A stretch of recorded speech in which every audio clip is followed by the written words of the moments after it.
Interpretation of statutes ये एक ऐसा टॉपिक है जो कि आपको हेल्प आउट करता है किसी भी स्टैट्यूट या लॉ को समझने के लिए। ये स्टैट्यूट ये इंटरप्रिटेशन बेसिकली खुलासा तशरीह आपको करने का तरीका बताता है कि किस तरीके से लॉ को पढ़ा जाता है, समझा जाता है। अगर आपको एक दफा इंटरप्रिटेशन के रूल्स समझ में आ गए कि किसी भी तरीके से लॉ को पढ़ना कैसे है, समझना कैसे है, उसकी इंटेंट क्या है, लॉ मेकर कौन होता है, उसको आपको इम्प्लीमेंट कौन करेगा, उसको जो है वो पढ़ेगा कौन।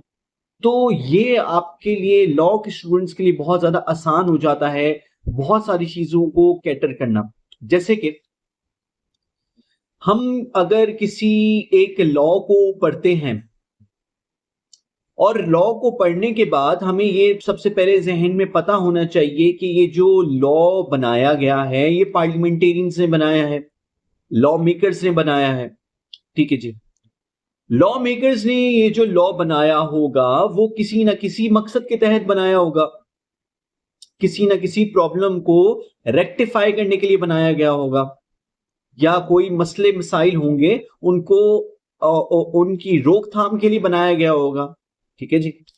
अब जब लॉ मेकर्स अपना ये काम कर देते हैं तो उसके बाद से जिस टाइम पे वो प्रेसिडेंट फाइनल साइन करता है आपका वो लॉ, तब से वो इंप्लीमेंट होना शुरू हो जाता है अनटिल अनलेस कोई और उस लॉ के अंदर इंस्ट्रक्शंस मौजूद ना हो कि ये तब से लागू होगा। ठीक है जी। एक और चीज होती है हमारे पास ये कि प्रेरोगेटिव और रेट्रोस्पेक्टिव इफेक्ट। रेट्रोस्पेक्टिव इफेक्ट ये होता है कि आपका ये जो लॉ है ये पास्ट इवेंट्स के ऊपर जो होगा वो लागू होगा। किसी पास्ट के एक्ट को रोकने के लिए या उसको नोटिफाई करने के लिए लगाया जाए या उसके लिए लॉ निकाला जाए, दैट इज रेट्रोस्पेक्टिव इफेक्ट। ठीक है जी। और एक होता है हमारे पास प्रोस्पेक्टिव इफेक्ट। प्रोस्पेक्टिव इफेक्ट ये होता है हमारे पास कि वो आज से जो लागू होगा वो आगे फ्यूचर में कंटिन्यू रहेगा, ये होता है प्रोस्पेक्टिव इफेक्ट। ठीक है जी। अब जैसे ही प्रेसिडेंट ने वो लॉ जो है वो आपका साइन कर दिया, तब से जो वो आपका लॉ जो है वो कायम हो गया, वो इंप्लीमेंट होगा, तब से इंप्लीमेंट किया जा सकता है। अब उसको इंप्लीमेंट करने के बाद उसको इंटरप्रेट करने का जो काम होता है वो काम होता है कोर्ट्स का, जजेस का। जजेस उन लॉज को पढ़ते हैं और पढ़ने के बाद उनको इंटरप्रेट करते हैं कि ये लॉ मेकर की इंटेंट क्या है। सबसे पहले आपको ये समझना पड़ेगा कि आप किसी भी एक सेक्शन को पढ़ने के बाद आप ये आइडेंटिफाई नहीं कर सकते कि इस पूरे एक्ट का मतलब क्या है। आपको ये समझना पड़ेगा कि सबसे पहले आपको पूरा जो स्टैट्यूट है, वो जो लॉ निकला है, वो जो एक्ट निकला है, आपको पूरा एक वन इंस फॉर ऑल आपको जो वो पूरा पढ़ना पड़ेगा। और पूरा पढ़ने के बाद, पूरा पढ़ने का मकसद मैं आपको क्यों कह रहा हूं, वो ये कह रहा हूं, इसलिए कह रहा हूं ताकि आपको लॉ मेकर की इंटेंट पता चल सके कि लॉ मेकर ने ये लॉ जो निकाला है वो किस इंटेंट की वजह से निकाला है, वो क्या इंटेंट को शो करना चाहता था, किस प्रॉब्लम को शो करना चाहता है। क्योंकि जज या कोर्ट जो होती है या उसके कोई ऑफिशियल जो होते हैं वो मौजूद नहीं होते जब ये लॉ जो है वो बन रहा होता है।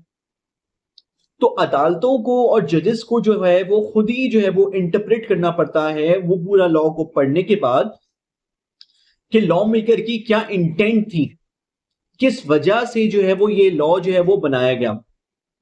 तो सबसे पहला अदालतों का काम ये होता है, जजेस का काम ये होता है कि उस पूरे लॉ को पढ़ने के बाद उसकी इंटेंशन को निकालना, मालूम करना।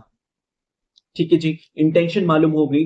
अब इंटेंशन मालूम होने के बाद अगर लेट सपोज कोई जजेस को एक कोई गलत सेक्शन निकल आता है, उसमें कोई गलत बात समझ में आ जाती है कि यार ये तो गलत है, ये कैसे इसने लॉ मेकर ने बना दिया, अगर ये कोर्ट या जज कहते हैं, तो जजेस का ये काम या कोर्ट्स का ये काम हरगिज नहीं है कि वो उसके अंदर नुक्ताचीनी करें, वो इसको डिनाई कर दें। जी नहीं, ये काम लॉ मेकर्स का है। कोर्ट का काम सिर्फ इंटरप्रिटेशन करना है, उसको इंटरप्रेट करना है, उसका खुलासा करना है और उसको एक्सेप्ट करना है एज इट इज। ये बताता है हमें जो वो इंटरप्रिटेशन एक्ट के आपको आपकी एक अदालतों की ड्यूटीज बताई जाती हैं कि भाई आप जो हो वो, और जजेस की ड्यूटीज बताई जाती है कि आपने इंटरप्रेट करना है इस लॉ को, आप इसके अंदर चेंजेस नहीं ला सकते, ये काम आपका है ही नहीं। आप जो हो वो इसको आपने पढ़ना है और इंप्लीमेंट करना है। तो ये होता है इंटरप्रिटेशन, इसका ये मकसद है। इसके अंदर ये तमाम आपके पास ये कुछ रूल्स बताए गए हैं, कुछ प्रिंसिपल्स बताए गए हैं कि किन प्रिंसिपल्स को जजेस को इस्तेमाल करना चाहिए कि उन लॉज को जब वो पढ़े तो उससे क्या समझ में आ रहा है। एंड लेट सपोज कुछ आपसे मैं बात करता हूं उससे मजीद कि अगर कुछ एम्बिग्युइटी नजर आ रही है, मतलब कि कुछ अल्फाज समझ नहीं आ रहे हैं, कुछ लॉ को पढ़ते उस लॉ को पढ़ते हुए जो कि इम्प्लीमेंट हुआ है, तो कोर्ट का क्या काम होता है, ये भी उसको कोर्ट को पढ़ना है, कोर्ट को समझना है। अच्छा जी, इंटरप्रिटेशन के अंदर ये लिखा हुआ है। अच्छा जी, अगर हमारे पास कोई दो प्रिंसिपल्स हैं, कोई दो रूल्स हैं जो कि किसी मुल्जिम के लिए लिखे गए हैं, एक लॉ है, उस लॉ के अंदर अगर कोई दो लॉज उसके अंदर दो जो है वो इफेक्ट लिखे गए हैं मुल्जिम के लिए कि एक उसको फेवर देता है और एक उसके अगेंस्ट जाता है, तो इंटरप्रिटेशन हमें क्या बताती है? इंटरप्रिटेशन हमें ये बताती है हमें उस को फेवर करना चाहिए, उस प्रिंसिपल को फेवर करना चाहिए जो कि एक्यूज को फेवर करे। मतलब दो चीजें अगर लिखी हुई हैं तो उसमें से कौन सी चीज को जो है वो, जो इंटरप्रेटर होता है, जो कोर्ट होती है, जो जज होती है, वो कौन सी चीज को फॉलो करे।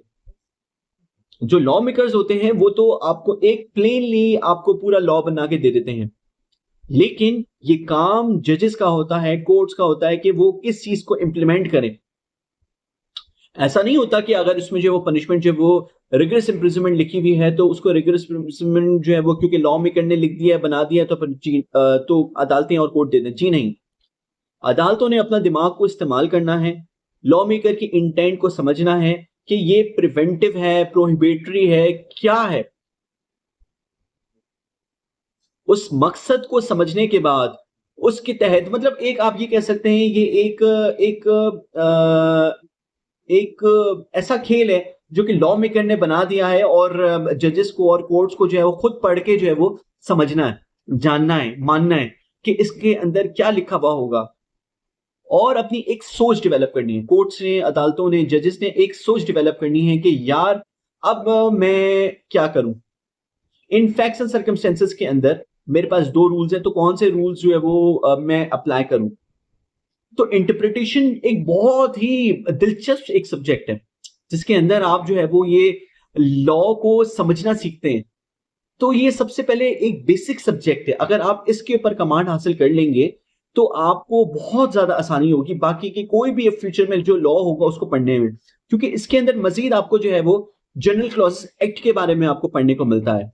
और जनरल क्लॉज एक्ट ये वो चीज होती है जिसके अंदर आपके पास बेसिक डेफिनेशंस होती हैं कुछ, जो कि तमाम लॉज के अंदर जो इस्तेमाल होती हैं आपको वो पढ़ने को मिलती हैं। आपको ये मकसद बताया जाता है कि प्रीएम्बल क्या होता है, आपको ये बताया जाता है कि हेडिंग का मकसद क्या होता है, आपको बताया जाता है कि एक्ट क्या होता है। जी हाँ, एक्ट ये चीज होती है कि उसके अंदर तमाम उन एक्शंस के बारे में लिखा हुआ होता है कि जिनको आपने करना है या नहीं करना। एक्ट, एक्शंस, कौन से एक्ट जो है वो करना आपका उस कानून के तहत जो वो अलाउड है और कौन से जो वो आप नहीं कर सकते। तो इस इंटरप्रिटेशन स्टैट्यूट्स को अगर हम लोग अच्छी तरीके से पढ़ेंगे तो हमारे लिए बहुत ज्यादा फायदा होगा और हम लोग जो है वो अपनी कानून के अंदर जो है वो बहुत ज्यादा जो है वो अपनी महारत हासिल कर सकते हैं। मैं आगे जाके वीडियोस के अंदर इनके जो प्रिंसिपल्स होंगे उन सबको जो है वो वन बाय वन जो है वो एक्सप्लेन करूंगा। लिटरल है, हार्मनी है, मिसचीवियस है, उन सबको एक एक करके जो एक्सप्लेन करूंगा इंशाल्लाह ताला।